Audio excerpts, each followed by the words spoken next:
Hello, and welcome back to another Chris McPherson Show World Cup Daily Dose. And my, oh my, we've got plenty to talk about. We've had momentum swings all across the tournament. Afghanistan clinging on to life. England locking in a far from convincing progression through to the Super 8s. Sri Lanka grab hold of Group D and push Australia to the edge of extinction. And the qualification picture for that Super 8 stage is now becoming properly tense.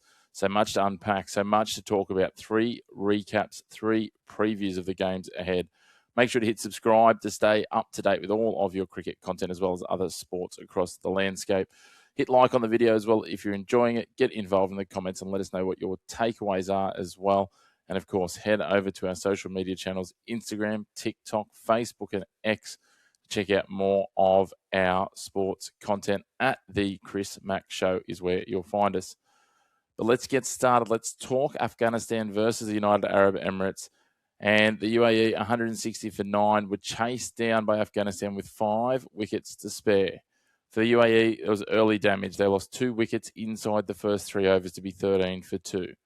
So Khan counterattacked brilliantly to get them back into some sort of competitive stage. 68 from 38 deliveries. Alishan Sharafu as well. And a nice little cameo, 40 off 31 to anchor down the middle phase. Their 84-run partnership flipping some momentum and getting them back into the contest, setting a target of 160 on a slow Delhi surface. Felt like it was certainly defendable, maybe just shy of competitive, but the game was on. The key moment in the UAE batting innings, was Azamatullah Omazai. A devastating spell, 4 for 15, ripped through the middle order just as they were starting to build again after that partnership. Notably as well, Rashid Khan claiming his 700th T20 international wicket, the first player to ever reach the milestone. For Afghanistan's chase, there were some early wobbles as Ramanullah Gurbaz fell. Ibrahim Zadran, though, he played the measured anchor role, 53, settling things down, grabbing control for Afghanistan. The United Arab Emirates change-ups and slower balls did create a squeeze around him, led by Junaid Sadiq, who got 2 for 23, keeping things tight, including at the death as Afghanistan crunched down the runs. Speaking of Afghanistan needing calm under pressure, that man stepped up again, Omazai, delivering, finishing with a 6, a 4, and a 4 to finish 40 not out of 21, steering Afghanistan to a win and staying mathematically alive for the Super 8s, but it's going to take a minor miracle. Game 2, England versus Italy, and England's innings, while the top order continued to misfire. 105 for 5, the innings was drifting before Will Jacks stepped in and changed the game. 53 not out, the fastest ever England 50 at a T20 World Cup, and England took 78 runs off the final 5 overs, and the late acceleration put them into a position of holding the upper hand as they reached 202 for 7, setting a mammoth chase for the Italians. Italy, they looked absolutely dead and buried early, 22 for 3, before Ben Menenti stepped in, scoring 60, attacking the spin fearlessly. He was backed up by Justin Mosca with 43 and Grant Stewart with 45, bringing the late surge. Menenti and Stewart smacking 11 sixes between them. But the English bowlers, they defended not exactly comfortably, but they turned it on. Sam Curran, 3 for 22, Jamie Overton, 3 for 18, leading the way and staving off a maybe surprise Italian upset here, getting Italy all out for 178 and securing a 24-run victory.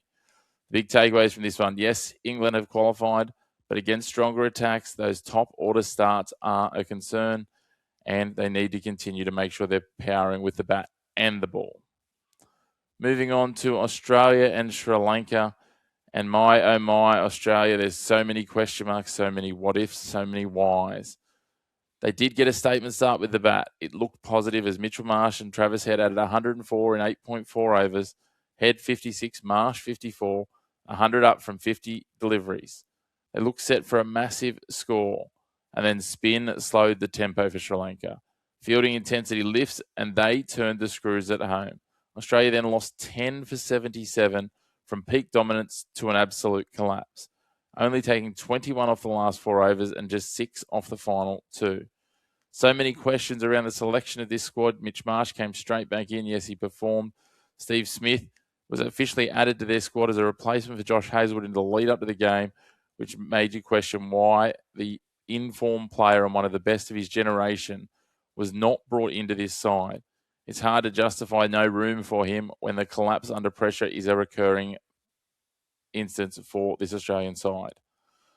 There's still work to do after Australia posted 181. Sri Lanka still needed to steer at home.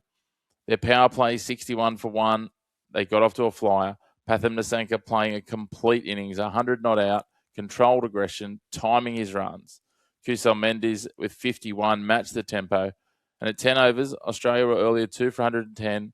Sri Lanka were 1 for 94, and it looked in the balance. You thought maybe, just maybe, Australia could hang on. But Australia never regained control through spin. Adam Zampa was ineffective. Sri Lanka's game awareness and management was superior. Again, a huge concern for Australia, the fact they could only take 2 wickets in this chase.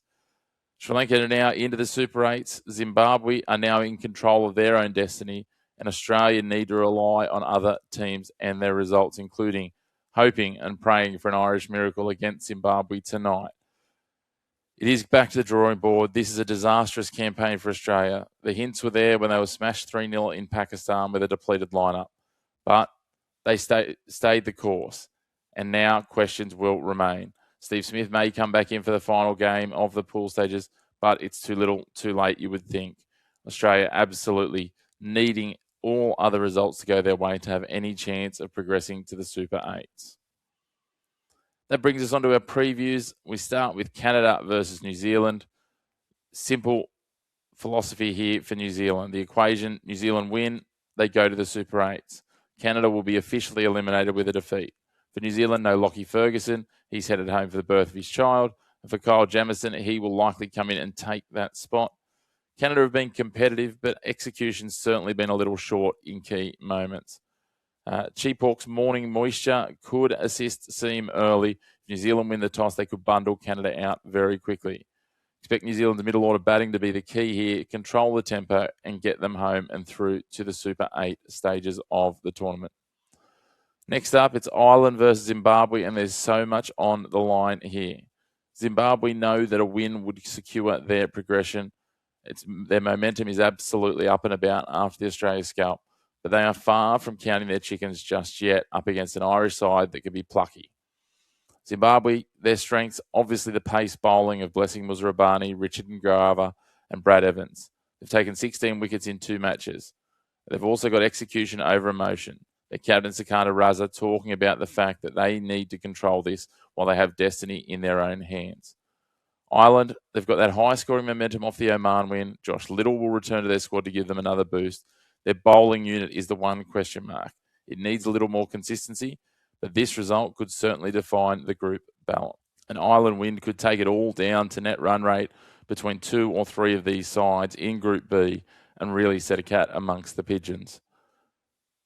Last but not least, Nepal taking on Scotland in the late game. Both these sides are already eliminated. The narrative is now very much about pride and exposure and chalking a win and getting some confidence out of this tournament. Nepal started so well against England, it makes you question where it's gone wrong since then. The batting hasn't backed it up since then. Sandeep Lamashane and his team is under pressure to respond and take another scalp here. Scotland, they've been competitive but unable to close games. Mark Watt's going to have to be the key in the middle overs.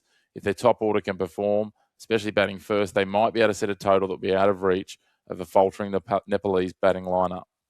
The Wankiti, though, a slow surface, evening conditions, the toss could well and truly come into this. It's going to be a tactical game where different pieces of outcomes from the power play to the toss will very much determine this one. Well, that brings us to a close for another daily dose on the World Cup. Afghanistan survive. England are through, but certainly a little shaky. Sri Lanka surged their way into the Super 8s, and Australia have been exposed at the wrong time, like people swimming with the tide going out. We can see who has nothing to show. Zimbabwe are now in control of their own destiny. A huge game tonight, the middle one, Zimbabwe versus Ireland, all on the line. The Super 8 race is heating up. It's real, and we can't wait for it to go again tomorrow. As always, make sure if you've enjoyed the show to hit subscribe, hit like on the video, get involved in the comments, and of course, hit that bell icon down below to get those notifications each and every time an episode drops here on the Chris McPherson Show. Look forward to talking to you again tomorrow about more cricket, plus plenty other sport in the coming days. As always, thank you again to you for tuning into your home of the Black and White of Sports. No grey opinions here.